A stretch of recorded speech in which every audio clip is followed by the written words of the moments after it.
अस्सलाम वालेकुम। तो आप सबसे पहले मेरी हालत देखिए, पसीने में कैसी हो रही है। अब आप ये देखिए, ये हम वहाँ पर हैं जब हिजरत के दौरान मेरे नबी पाक सल्लल्लाहु अलैहि वसल्लम यहाँ पर आए और 3 दिन आराम फरमाया। यहाँ आगे ऊपर जाकर गा रहे हैं। यहाँ पर आप ये बहुत ज़्यादा ऊंचाई का सफ़र है, वो दिखा रहे हैं हम कितने नीचे से हैं। वो जहाँ पे सड़क है ना, वहाँ से आए हैं हम लोग, है ना। तो ये इतना ऊंचाई का सफ़र है। अब जब तक आप आधे रास्ते तक पहुँच जाओगे, आधे रास्ते तक आपको शैतान बरगलाता रहेगा और कहता रहेगा वापस चल, थक जाएगा, वापस चल, थक जाएगा। लेकिन अगर आप उसकी बात ना मान के चढ़ते रहोगे, अल्लाह ताला आपकी थकान को दूर कर देगा। हल्की आराम से करके आपकी सारी जो थकान है वो सारी दूर हो जाएगी। तो ये देखिए वो गार आ चुकी है जिसमें प्यारा का सल्लल्लाहु अलैहि वसल्लम हिजरत के दौरान हजरत अबू बकर सिद्दीक रज़ियल्लाहु साथ ही इस गार में ठहरे थे। और इसमें जो नफलें हैं वो लोग पढ़ते हैं, लेकिन इसमें बैठकर ही पढ़ी जाती है। लेकिन मैं तो इसमें खड़े होकर पढ़ सकती हूँ। मेरी अम्मा बोल रही है कि आप किस्मत वाली हो। जी बेशक मैं किस्मत वाली हूँ कि मैं यहाँ पर खड़े होकर नफलें पढ़ सकती हूँ। देखिए यहाँ पर ये बिल्ली, वो बिल्ली, और यहाँ से गार से थोड़ा सा बाहर निकल के इतनी बिल्लियाँ मैं बता नहीं सकती। यहाँ पर सिर्फ आपको 2 जानवर दिखेंगे, बिल्ली और कबूतर, बस। नफिल तो हमारी हो चुकी है, लेकिन यहाँ पर तो ये इतनी सी गार है, आप देख सकते हैं, ये इधर से और इधर तक, बस ये इतनी सी गार है। इसमें तो बड़े लोगों पर खड़ा भी नहीं हो सकते हैं, वो मतलब नफिल भी अदा करते हैं तो बैठ कर करते हैं, क्योंकि वो खड़े भी नहीं हो पा सकते हैं। क्योंकि आप देखिए कितनी ज्यादा नीचाई की गार है और किस तरह इस गार में हजरत अबू बकर सिद्दीक ने किस तरह उन सुराखों को ढका था, जो सुराख थे बहुत सारे, और उनमें से एक सुराख अभी भी मौजूद है। ये आप देख सकते हैं, एक सुराख मौजूद है, बाकी सब सुराख बंद कर दिए गए हैं। अब तो पहले थे तो वो भी हजरत अबू बकर सिद्दीक ने पहले आए, खुद एंटर हुए और इसको पूरा बंद कर दिया। जहाँ जहाँ सुराख थे पहले अपना कुर्ता फाड़ा, उसके टुकड़े कर लगाए, फिर पगड़ी फाड़ी, जो पग थी उनकी वो फाड़ कर उसको सुराख बंद किए। फिर भी एक सुराख बच गया था तो उसमें अपनी एड़ी डाल दी, एड़ी मुबारक डाल दी। तो फिर एक सांप था उस जिस सुराख में एड़ी डाल दी थी, वो सांप आपकी यानी हजरत अबू बकर सिद्दीक की एड़ी में डस रहा था।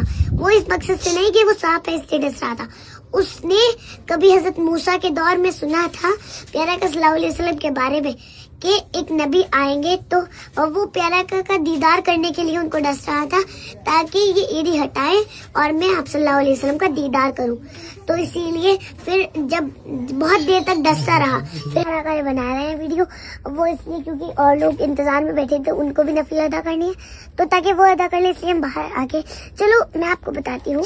तो जब सुराख रख दिए, वो सांप डसने लगा एड़ी को, तो जब पहले तो हजरत अबू बकर सिद्दीक ने बताया नहीं प्यारे आका को। प्यारे आका की जो है वो हजरत अबू बकर सिद्दीक के घुटने मुबारक पर सर मुबारक रखकर अपना उनकी आंख लग गई थी।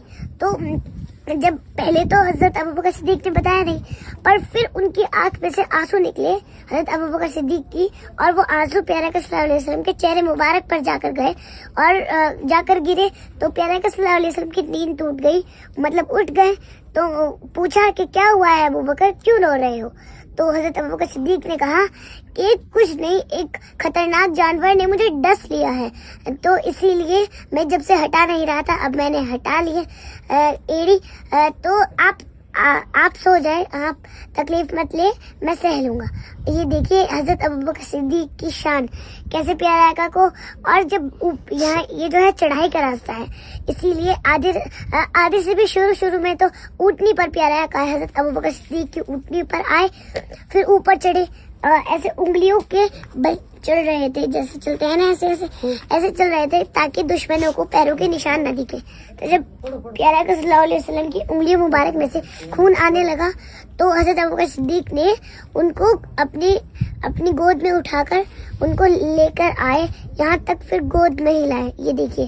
और जब वापस गए तो हजरत जब हजरत सब सहाबी थे तो सब सहाबी ने पूछा क्या हुआ, मतलब ए नबी आप आराम कर लीजिए, हम ये सब बातें अबू बकर से पूछ लेंगे। तो हजरत अबू बकर सिद्दीक बताने लगे कि ऐसे ऐसे में उनको उठा कर लेगा, आप सल्लल्लाहु अलैहि वसल्लम को उठा कर लेके गया था ऊपर।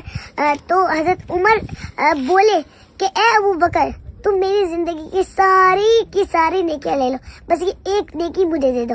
तो अबू बकर सिद्दीक ने फरमाया कि ए उमर मेरे पास ये एक ही तो नेकी है, अगर मैंने वो भी तुम्हें दे दी तो मेरे पास क्या बचेगा।